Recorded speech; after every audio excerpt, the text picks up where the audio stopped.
తెలంగాణ పంచాయతీ ఎన్నికలకు నామినేషన్ల ప్రక్రియ కొనసాగుతుంది. తొలి విడత ఎన్నికలు జరిగే 189 మండలాల్లో 4236 సర్పంచ్, 37440 వార్డు సభ్యుల స్థానాలకు ఈ నెల 29 వరకు నామినేషన్లు స్వీకరించనున్నారు.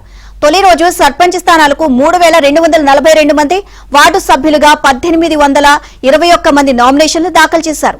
ఈ నెల 30న నామినేషన్లను పరిశీలించి అదే రోజు సాయంత్రం చెల్లుబాటయ్యే నామినేషన్ల జాబితాను వెల్లడిస్తారు. వాటిపై ఏవైనా అభ్యంతరాలు ఉంటే డిసెంబర్ 1న అప్పీల్ చేసుకుంటే 2న పరిశీలన చేస్తారు అని అన్నారు. ఇక 3న మధ్యాహ్నం 3 గంటల వరకు నామినేషన్ల ఉపసంహరణకు అవకాశం ఉంది. ఇక ఆ తర్వాత పోటీలో ఉన్న అభ్యర్థుల జాబితాను ప్రకటిస్తారు.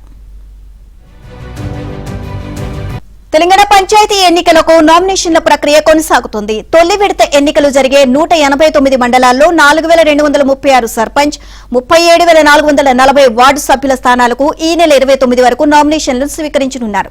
తొలి రోజు సర్పంచ్ స్థానాలకు 3242 మంది, వార్డు సభ్యులుగా 1821 మంది నామినేషన్లు దాఖలు చేశారు. ఈ నెల 30న నామినేషన్లను పరిశీలించి అదే రోజు సాయంత్రం చెల్లుబాటయ్యే నామినేషన్ల జాబితాను వెల్లడిస్తారు. వాటిపై ఏవైనా అభ్యంతరాలు ఉంటే డిసెంబర్ 1న అప్పీల్ చేసుకుంటే 2న పరిశీలన చేస్తారు అని అన్నారు.